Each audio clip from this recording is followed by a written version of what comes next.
Break के बाद future express में आप सभी का स्वागत है। और देखिए, जून की सीरीज में अच्छा पैसा बना है, बशर्ते आप रिस्क लेने को तैयार हों। आइए जरा 1 जून से लेकर और 29 मई से लेकर जब इस सीरीज की बिगिनिंग हुई थी, बाजार में क्या क्या हुआ, इंडेक्स कितना चला, निफ्टी, बैंक निफ्टी, कौन सा सेक्टर, आइए इसकी पैमाइश करते हैं। और दीपाली हमारे साथ हैं। दीपाली, शानदार महीना और अच्छे मूव मिड मंथ क्या रहा है, इस अगर पैमाइश करके बताइए जरा एग्जैक्टली कैसे कैसे मूव मिले। जून मंथ परफॉर्मेंस के हिसाब से शानदार रहा है। निफ्टी की अगर बात करेंगे तो एक महीने में 16% की रिटर्न्स निफ्टी ने डिलीवर किए हैं। बैंक निफ्टी ने 29% के रिटर्न्स डिलीवर किए हैं। और इनफैक्ट इस पिछले एक महीने की परफॉर्मेंस देखेंगे तो across the world Nifty, Sensex और बैंक निफ्टी बेस्ट इंडाइसेस रहे हैं परफॉर्मेंस के हिसाब से। और इनफैक्ट 12 के लोज से अगर आप कंपेयर करें तो निफ्टी ऑलमोस्ट 900 पॉइंट बढ़ चुका है। बैंक निफ्टी भी 12 जून के लोज से 2700 पॉइंट बढ़ चुका है। इनफैक्ट अगर आप हिस्ट्री देखेंगे तो इंडाइसिस के लिए जो जून एफएनओ एक्सपायरी होगी वो one of the best expiry रह सकती है अब तक की परफॉर्मेंस के हिसाब से। इंटरेस्टिंग ये है कि निफ्टी के 50 के 50 शेयर्स ने रिटर्न डिलीवर किए हैं, कम से कम 1% और ज्यादा से ज्यादा 52-53% के रिटर्न हमने निफ्टी स्टॉक्स की ओर से आते हुए देखे हैं। और एक चीज क्लियर है कि टॉप रहे हैं बैंक और एनबीएफसी, क्योंकि जो टॉप मूवर्स रहे हैं इंडेक्स के एक महीने के दौरान उसमें Bajaj finance, Bajaj Finserv, axis bank, SBI, IndusInd bank, ये टॉप मूवर्स रहे हैं।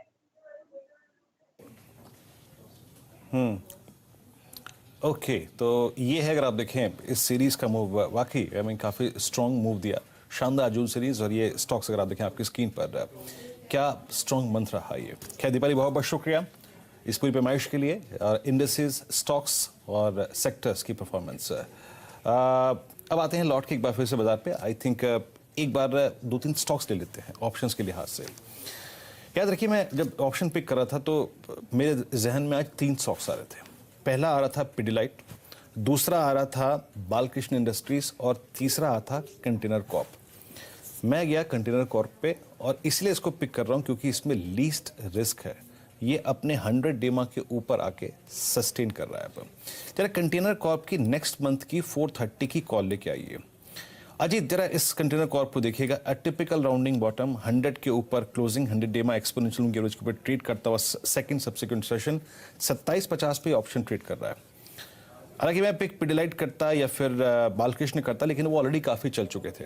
अगर इस स्टॉक को ऑप्शंस के जरिए नेक्स्ट मंथ के ऑप्शंस के जरिए अप्रोच करना है तो कैसे अप्रोच करेंगे, और स्टॉप लॉसेस अंडरलाइन पे क्या होगा और टारगेट क्या होगा, क्या 200 डेमा का जोन जो कि करीब करीब 460 से 475 का जोन है, वहां तक ये स्टॉक जा सकता है क्या?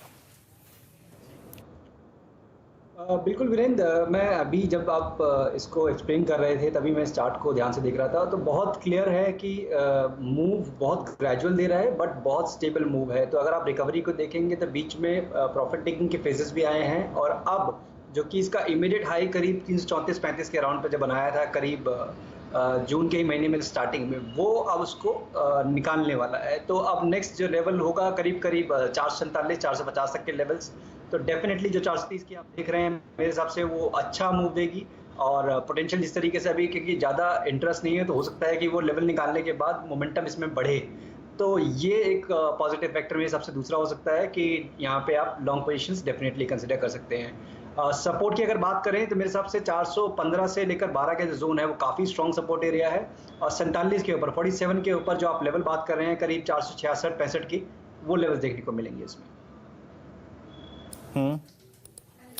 ओके, ये भी अगर आप देखें कॉनकॉर्ड डे हाई पर 426.30 पे आके ट्रेड करता हुआ 29 रुपये ये ऑप्शन हो चुका है।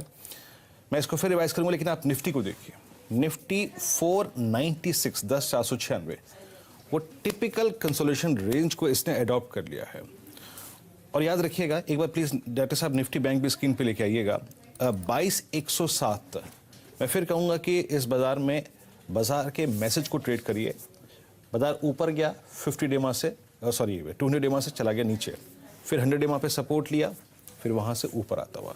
तो सारी नज़र रहेगी 550 पे, 10,550 पे। और निफ्टी बैंक अगर किसी सर्कमस्टेंसेस में आपको लगे कि ये 22,550 के जोन को काट रहा है तो उसका मतलब ये बहुत कुछ अच्छा करने की तैयारी कर रहा है। अजीत, अब आते हैं रिलायंस के ऊपर। रिलायंस अब डे हाई पर आके ट्रेड कर रहा है और करीब करीब 1750 की ट्रैजेक्टरी में। इसने 2 दिन अपना कूलिंग ऑफ पीरियड दिखाया और उसके बाद आज की लोअर शैडो का वाइल्ड होना और स्टॉक अब डे हाई की ट्रैजेक्टरी में है। सेकेंड हाफ में क्या सरप्राइज दे सकता है रिलायंस क्या? और निफ्टी इसीलिए अगर आप देखें लोअर लेवल से ऊपर भी आया है। बिल्कुल वीरेंद्र, अभी जिस तरीके से देखिए प्रॉफिट टेकिंग का फेज और बट आउट परफॉर्मेंस की अगर बात करें वीरेंद्र, तो हम सबको पता है कि मार्केट में सबसे बड़ा कंट्रीब्यूटर अगर इंडेक्स में कोई रहा है तो वो रिलायंस है। और जिस तरीके से बॉयंसी अभी भी बनी हुई है कि बीच में खास कंसोलिडेशन हुआ था, तो 1850 तक के लेवल से बेसिकली टारगेट्स थे मेरे, जहाँ पे कि 1800 के लेवल के बाद कूल ऑफ पीरियड है, तो अभी भी टारगेट्स इंटैक्ट हैं यहाँ पे मुझे लगता है करीब 1720 ये आपका एक वाजिब स्टॉप लॉस होना चाहिए कि यहाँ पे आप करंट लेवल्स पे लॉन्ग पोजीशंस लेने के लिए करीब 1850 तक के टारगेट्स के लिए रिलायंस में। ओके, रिलायंस डे हाई पर है और याद रखिए रिलायंस का डे हाई पर आके खड़ा हो जाना। और अमूमन अगर आप पिछले 1 महीने 2 महीने की रीडिंग करें तो रिलायंस जो है ना वो सेकेंड हाफ में चलता है। तो keep I on Reliance with the disclosure. मैं ये जो बातचीत कर रहा हूँ सिर्फ टेक्निकल पैरामीटर्स पर और स्टैट्स के आधार पर कर रहा हूँ। इस चैनल का CNBC आवाज़ का स्वामित्व और प्रबंधन जो है वो रिलायंस इंडस्ट्रीज के हाथ में ही है। लेकिन एक बार आप कंटेनर कॉर्प फिर लेके आइए, 26, 60 और 27 की रेंज का हाई लगा के आया है। इस स्टॉक पे आप सेकेंड हाफ पे डेफिनेटली नजर रख के चलिएगा। 100 डेमा का जोन जो है उसके आसपास इसका बिहेवियर काफ़ी अच्छा खासा, और वो ऑप्शन अभी भी 28 पे ट्रेड कर रहा है।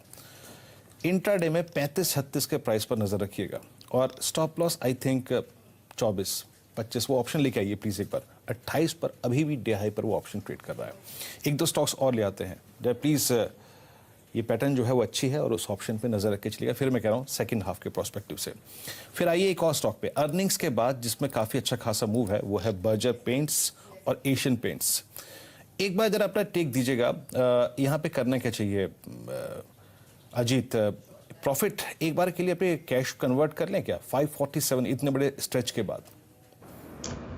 इनफैक्ट वीरेंद्र, मेरी ये बाय रिकमेंडेशन थी आज, तो मैं तो यहाँ पे करीब 585 तक के लेवल्स के लिए वेट करने की रिकमेंडेशन ही दूंगा। मुझे लगता है कि जिस तरीके से 3 महीने का कंसोलिडेशन, एक ट्रायंगल पैटर्न टॉप पे फॉर्म करना एक कंटिन्यूएशन का साइन था, और आज के ब्रेकआउट के बाद उस चीज़ की कंफर्मेशन हो गई है। अब दे के शुरुआत में करीब 520 का स्टॉप लॉस बोला था मैंने, जिसको मैं ट्रेल करके करीब 528 पे लाने चाहूँगा, और टारगेट मेरा सेम रहेगा करीब 580-85 का।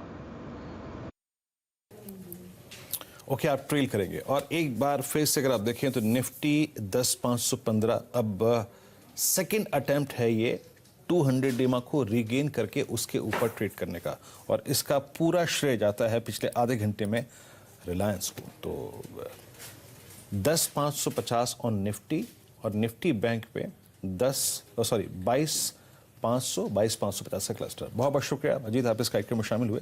सभी स्टॉक्स और इंडेक्सेस पर अपनी राय रखी आपने। लेकिन जाने से पहले बात करते हैं CNBC आवाज़ और नेशनल स्टॉक एक्सचेंज की खास मुहिम की, और जिसमें रोज़ बरोज़ हम आपको आपके निवेश के विकल्प और साथ ही साथ उससे जुड़ी सारी जो बारीकियां होती हैं उसको लेकर अवगत कराते हैं। याद रखिए, जब भी आप इन्वेस्टमेंट करते हैं तो रिसर्च करें, और रिसर्च करके अपने एक पोर्टफोलियो को बनाएं, अच्छी कंपनी को शुमार करें, लार्ज कैप, स्मॉल कैप और मिड कैप का एक स्ट्रॉन्ग कॉम्बिनेशन बनाएं, एक वित्तीय सलाहकार की राय लें, साथ ही साथ अफवाहों से दूर रहें और पेनी स्टॉक से दूर रहें। निफ्टी ऑलमोस्ट डे हाई की ट्रैजेक्टरी में और 10,521 का स्तर यहाँ पे। रिलायंस पे, निफ्टी बैंक पर नजर रखिएगा और कंटेनर कॉर्प। एक ब्रेक के बाद आशीष वर्मा आपके साथ होंगे। नमस्कार।